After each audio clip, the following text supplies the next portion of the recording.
राधे राधे बड़े भाई। नमस्कार नमस्कार। आप संध्या काल में यहाँ आए हैं डायनेमिक होमियो स्टोर, और मैं आपके छोटे भाई की हैसियत से आपसे एक आज की परिस्थिति में जो चीज़ें चल रही हैं और हमारे दुनिया का सबसे भव्य कार्यक्रम महाकुंभ, ये इलाहाबाद की पुण्य भूमि, प्रयागराज की पुण्य भूमि में आयोजित हुआ है। और इसमें भी बड़ी राजनीतिक सरगर्मियां चल रही हैं। सही। तमाम नेताएं के प्रवक्ता या नेता स्वयं अनर्गल प्रलाप करते हैं, अनर्गल बातें करते हैं, जिसमें मैं एक नाम मुख्यतः लेना चाहूँगा, अखिलेश यादव जी का, जो हमेशा ही सनातन के विरोध में कुछ ना कुछ बोलते रहते हैं। और शायद कहीं ना कहीं मुझे लगता है कि ये दूसरे राहुल गांधी हो जाएंगे कुछ समय बाद। इनके बातों में कोई वजन नहीं होता है, कोई तर्क नहीं होता है, कुतर्क वाली बातें करते हैं ये। तो खैर, मुझे राजनीति से कोई लेना देना नहीं है, लेकिन आज के परिवेश में ये जो चल रहा है, ये जो भ्रांति फैलाई जा रही है कि गंगा में नहाने से क्या पुण्य मिलता है, क्या होता है, क्या नहीं होता है। नागा साधुओं को, हमारी पुरानी परंपराओं को भी ये लोग जो है कहीं ना आहत करते हैं, ठेस पहुंचाते हैं। तो बड़े भाई, मेरा एक निवेदन है कि एक सटीक और सूक्ष्म और तेज तर्रार जवाब इन परिस्थितियों में इन नेताओं को और हमारे सनातन धर्मियों को दें, जो गंगा में स्नान करने तो जाते हैं, लेकिन उन्हें नहीं मालूम कि हम कैसे अपने पुण्यों को अर्जित कर रहे हैं, कैसे उसका लाभ ले रहे हैं गंगा में स्नान करने का। इस पे थोड़ी सी अगर चर्चा हो जाए तो अत्यंत उत्तम रहेगा, और हमारे सभी साथियों को, जो भी इस वीडियो को देखेंगे, उनको भी इसका लाभ मिलेगा। तो मेरे एक सवाल में दो सवाल हैं, एक तो राजनीतिक हो गया, दूसरा आध्यात्मिक हो गया, और सनातनी हो गया। अब आप इसका एक सरल भाषा में सरल जवाब, सरल उत्तर, अगर कोई ज्ञानी इसको देखे तो उसको गीता से भी कनेक्ट कर ले, ऐसा जवाब हमें आप बताएं। देखिए पांडे जी, इसमें बिल्कुल स्पष्ट है कि हिंदू सनातन धर्म में जाति के आधार पर व्यवस्था बांटी गई थी, ये अंग्रेजों की देन है, ऐसा है। वर्ण व्यवस्था थी, तो वर्ण व्यवस्था में सभी को मुक्ति का बराबर अधिकार है, ऐसा गीता कहती है। हर व्यक्ति स्वधर्म का पालन करते हुए वो मुक्ति के रास्ते में आगे है। किसी की 1 जन्म बाद मुक्ति हो रही है, किसी की 10 जन्म बाद मुक्ति हो रही है, किसी की 20 जन्म बाद मुक्ति हो रही है, मुक्ति हो रही है। यहाँ पर ईश्वर समदर्शी है, क्योंकि गीता ईश्वर की वाणी है, मैं पहले भी बता चुका हूँ। तो इस हिसाब से वहाँ पर भेदभाव के कोई आरोप नहीं लगाए जा सकते।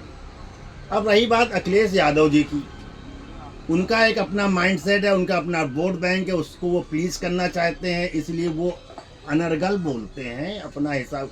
उसका सनातन से कोई लेना देना फिलहाल समझ में तो किसी विद्वान व्यक्ति को आएगा नहीं। चाहिए अखिलेश जी को स्वयं कि वो अपनी स्वयं जात का उच्चीकरण कर लेते, जबकि वो क्या है, यदुवंश तो हिंदू सनातन धर्म में कृष्ण के कुल में चला आ रहा है, कृष्ण के कुल से हैं। यादव जितने भी हैं सब कृष्ण के कुल से उनका नाता है। और कृष्ण भगवान योगेश्वर कृष्ण जिस कुल में पैदा हुए हो, वो कुल अपने आप में क्या है, स्वयं में महान है। यदि उसका वो गौरव जरा सा भी महसूस कर ले, थोड़ा सा भी, तो ऐसी बात संभवतः ना बोले या चुप रहें तो भी काम बन सकता है। लेकिन नहीं साहब, उन्हें अपनी वोट बैंक की राजनीति करनी, तो बोलना साहब जरूरी है कि पब्लिक विस्मित ना हो जाए। हमको न्यूज में कुछ बने रहने के लिए कुछ आइटम चाहिए। तो पांडे जी, इस समय राजनीति का एक दौर चला है कि अनर्गल जो मनाए, आए बाएं शायद जो मनाए वो बोल दो। अब रही बात ये कि दूसरा आपका जो क्वेश्चन था, उस क्रम में नागा साधु निस्वार्थ तपस्या की प्रतिमूर्त हैं, ये तो हर व्यक्ति को महसूस कर ही लेना चाहिए। और वो 6 साल में और 12 साल में भारतवर्ष की परंपरा के मुताबिक अपने अर्जित पुण्यों को विसर्जित गंगा में करने आते हैं, लोकहित लोक कल्याणार्थ। क्या वो जो तपस्या करते हैं वो निरंतर पुण्यों को अर्जित करने के लिए करते हैं? सकारात्मक ऊर्जा उनके अंदर शरीर में जो विद्यमान हो जाती है पुण्य तप के प्रभाव से। इसमें भी गीता का उल्लेख है कि जब तब व्रत तीनों बुद्धिमान मनुष्य को पवित्र करने वाले हैं। तो वो एक परंपरा में जुड़े हुए हैं, तो तपस्या कर रहे हैं, लंबी जब भी कर रहे हैं, साधना भी कर रहे हैं। तो भारतवर्ष की परंपरा में ये आया कि भाई मेरे आप 6 साल में या 12 साल में जो कुंभ, अर्ध कुंभ या महाकुंभ, कुंभ में आप जाएं और गंगा जी में अपना विसर्जन, अपने पुण्य संस्कारों का विसर्जन करें, जिससे उनका मोक्ष का रास्ता प्रशस्त हो। वो अब मोक्ष के रास्ते में पड़े हुए प्राणी हैं, जन्म और मृत्यु से मुक्ति चाहते हैं। चाहते हैं, तो वो उन्हें यदि पुण्य लेके जाएंगे तो भी अगला जन्म लेना पड़ जाएगा। तो इसलिए उनको समझाया गया कि नहीं, आप जो है जनहित में लोक कल्याणार्थ जल में विसर्जन करें। क्या? अपने पुण्यों को। कौन से पुण्य? जो आपने तपस्या के दौरान अर्जित किए हैं। अब रही बात गृहस्थ आश्रमों के लिए कहा गया, उनके सम्मान में हम लोग जाते हैं वहाँ पर और अपने किए गए प्रायश्चित को, गुनाहों को वहाँ पर गंगा जी में विसर्जित करते हैं।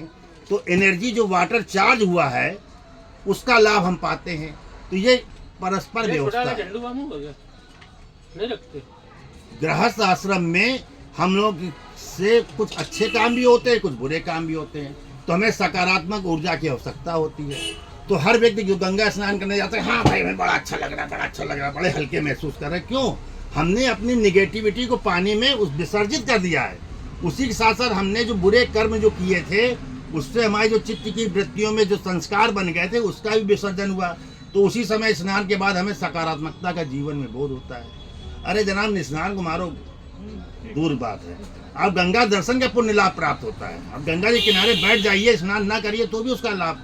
वहाँ की जो सराउंडिंग है गंगा जी की, वो क्या है, उत्तम है, निर्मल है। इसमें बड़े भाई एक प्रश्न बन रहा है कि कोई जो हमारा इस वीडियो को देखेगा, कहीं उसके मन में एक कोने में कोई प्रश्न आ सकता है कि हम अगर इसको, कही हुई बात को अगर कहीं प्रमाणिकता से देखना चाहें